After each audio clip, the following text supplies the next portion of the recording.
जब भी मैं पेरेंट्स से मिलता हूँ मेरे ट्रेनिंग वर्कशॉप्स में और मेरे कंसल्टेशन सेशंस में, ज़्यादातर पेरेंट्स जो हैं वो एक बहुत कॉमन बीमारी के बारे में बात करते हैं। वो कहते हैं कि उनके बच्चे को ADHD है, attention deficit hyper activity disorder. Parents कहते हैं कि उनका बच्चा फोकस नहीं करता, हमेशा भागते रहता है, एक जगह पर नहीं बैठता। टीचर्स भी हैप्पी नहीं है बच्चे के साथ, उसके परफॉर्मेंस के साथ, और वो होमवर्क भी नहीं करता। पेरेंट्स ये भी कहते हैं कि उन्होंने मेडिसिन भी शुरू कर दी हैं बच्चे के लिए, लेकिन उनको ये नहीं पता कि मेडिसिन देने से बच्चे के जो इलेक्ट्रिकल वेव्स हैं ब्रेन के, वो डिस्ट्रॉय हो सकते हैं। उसके सोचने की क्षमता और उसके फोकस करने की क्षमता समाप्त हो सकती है। जब हम ADHD की बात करते हैं तब हम देखते हैं कि छोटे बच्चे से लेके जब तक वो बच्चा से 18-20 ईयर्स का नहीं हो जाता, इस एज ग्रुप में बच्चे के अंदर काफ़ी बड़ी मात्रा में एनर्जी रहती है। और इस एनर्जी को वो यूटिलाइज़ करता है खेलने के तौर। वो हमेशा खेलना चाहता है, कूदना चाहता है, भागना चाहता है। कई बार बच्चे पेरेंट्स के साथ भी खेलना चाहते हैं, वो कहते हैं पेरेंट्स से चलो खेलते हैं करके। तो इतनी एनर्जी बच्चे के अंदर है तो वो प्रॉपरली चैनलाइज पेरेंट्स नहीं कर पाते, और इसके लिए वो बच्चे को दोषी ठहराते हैं। कहते हैं कि उनके कंट्रोल में नहीं है बच्चा और कुछ अलग चीज़ें कर रहे हैं दूसरे बच्चों से। अब जब बच्चे को आप हाइपर एक्टिव बोल रहे हैं, मैं तो कहूँगा उस हाइपर एक्टिव शब्द में हाइपर आप निकाल दीजिए। सारे बच्चे एक्टिव होते हैं और ये एक्टिव रहना उस एज में बहुत ज़रूरी है, क्योंकि बच्चा जब छोटा होता है उसके पास कोई थॉट्स नहीं होते, उसके पास सिर्फ बॉडी होती है। और अगर बॉडी के अंदर एनर्जी है तो वो नेचुरल एनर्जी वो यूटिलाइज कर रहा है भाग के, खेल कर, कूद कर। पेरेंट्स हमेशा ऐसे बच्चों की कंप्लेंट करते हैं कि मेरा बच्चा पढ़ता नहीं है। तो ऐसे बच्चों में पढ़ने की प्रॉब्लम नहीं होती, ऐसे बच्चों में प्रॉब्लम होती है कि वो एक जगह पर बैठ नहीं सकते। तो अगर आपके बच्चे में बहुत ज़्यादा एनर्जी है तो मैं तो कहूँगा आप अभी जाके मिठाई लेके आइए, लड्डू लेके आइए और बांट दीजिए, और सभी को बताइए कि आपका बच्चा ADHD है या ADHD आइडेंटिफाई हुआ है डॉक्टर्स के द्वारा। क्योंकि ऐसे बच्चे के अंदर जो एनर्जी है, उस एनर्जी को अगर आप करेक्टली चैनलाइज करेंगे और टेक केयर करेंगे तो ऐसे बच्चे आगे जाके PT Usha, Hima Das, Usain bolt या कार्ल लुइस बनने की क्षमता रखते हैं। लेकिन पेरेंट्स ये समझने की कोशिश नहीं करते। उनको लगता है कि मेरा मंकी जो है वो समुद्र में अच्छी तरह से तैरना आना चाहिए उसे, वो he should be a good swimmer. और ये फिश जो है उसको प्रॉपरली झाड़ पर चढ़ने को आना चाहिए, एक झाड़ से लेकर दूसरे झाड़ पर अच्छी तरह से जंप करना चाहिए। We don't accept such things as parents.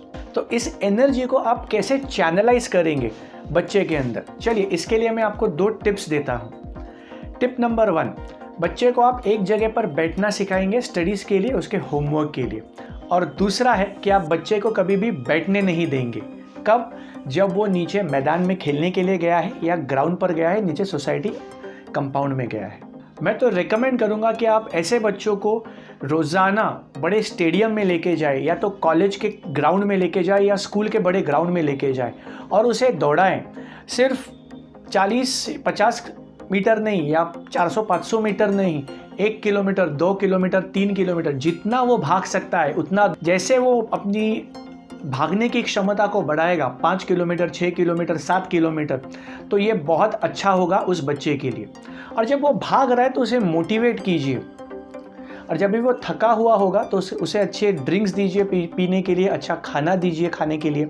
और जब भी बच्चा भागे नीचे तो इंश्योर कीजिएगा कि वो विदाउट चप्पल्स या विदाउट शूज़ भाग रहा है, बेयर फुटेड भाग रहा है, बिना कोई चप्पल या शूज़ के, ताकि उसके पैर जो है वो धरती के कांटेक्ट में आए। इससे क्या होगा? बच्चे के स्किन की और उसके ब्रेन की कंडक्टिविटी जो है, सेंसिटिविटी जो है, वो और इम्प्रूव होगी। ऐसा मैं क्यों कह रहा हूँ? क्योंकि जब भी आप स्कूल में जाएंगे और वहाँ के बच्चे जब आप देखेंगे, 90% जो बच्चे हैं उनके पेरेंट्स आपको यही फीडबैक देंगे कि मेरा बच्चा जो है वो काफ़ी गुस्सा होता है, बहुत गुस्सा आता है उसको, हमेशा फ्रस्ट्रेटेड रहता है, बात नहीं सुनता, मोबाइल या टीवी देखता रहता है। ऐसा क्यों हो रहा है? क्योंकि बच्चों के अंदर की फीलिंग उनके पेरेंट्स के प्रति और उनके आजू बाजू के एनवायरनमेंट के प्रति समाप्त हो चुकी है। क्योंकि हमारे स्किन में ऐसे फीलिंग के तत्व हैं जो धीरे धीरे समाप्त हो जाते हैं अगर हम धरती के कांटेक्ट में नहीं आते, मिट्टी के कांटेक्ट में नहीं आते। तो हमारी स्किन जो है वो काफ़ी चीज़ों की भावनाएं प्रिजर्व करती है, स्टोर करती है। इसके लिए छोटे बच्चे से इनफैक्ट मैं तो रेकमेंड करूँगा कि 12-13 साल तक बच्चे को ज़्यादा से ज़्यादा मिट्टी में खिलवाएं, रेत में खिलवाएं, और ऐसा करने से उनके स्किन की जो पॉजिटिव सेंसिटिविटी है वो हमेशा बरकरार रहेगी फॉर थिंग्स अराउंड देम। दूसरा टिप, अगर आपका बच्चा एक जगह पर बैठ नहीं रहा तो अब मैं आपको सेकेंड रूल देता हूँ कि आपके बच्चे के साथ आपके बच्चे को आप बैठना सिखाएं, क्योंकि पेरेंट्स बच्चे को बैठना ही नहीं सिखाते। अब आप मुझे बताइए, अगर आपको कार चलानी है तो आपको कार चलानी सीखनी पड़ेगी, अगर आपको कंप्यूटर चलाना है तो वो भी चलाना आपको सीखना पड़ेगा। इसी तरीके से बच्चे को बैठना आपको सिखाना पड़ेगा। वो आप कैसे सिखा सकते हैं? तो आप गेमिफिकेशन करके सिखा सकते हैं। स्टार्ट विद अ गेम कैसी होगी? बच्चे को बोलिए कि बेटा आप 30 सेकेंड एक जगह पर एज अ स्टैचू आप ऐसे ही बैठिए। अगर आप 30 सेकेंड वैसे ही बैठते हो बिना हिले तो मैं आपको एक रिवॉर्ड दूंगा या रिवॉर्ड दूंगी। 30 सेकेंड्स, ओके, इस गेम को आप स्टैचू भी कह सकते हैं। 30 सेकेंड्स जैसे ही बच्चा बैठ जाता है आप उसको कुछ रिवॉर्ड दीजिए।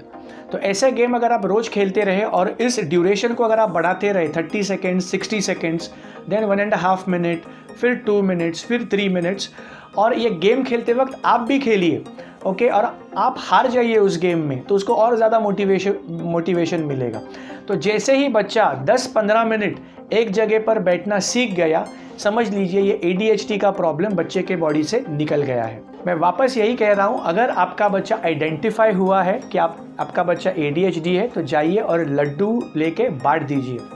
आपका बच्चा स्पेशल है, प्रोवाइडेड मैंने बताई हुई 2 चीज़ें आप बच्चे के साथ सही तरीके से करें। अगर आपको ये वीडियो पसंद आया है तो इसे शेयर ज़रूर कीजिएगा और आपके कमेंट्स भी लिखिएगा।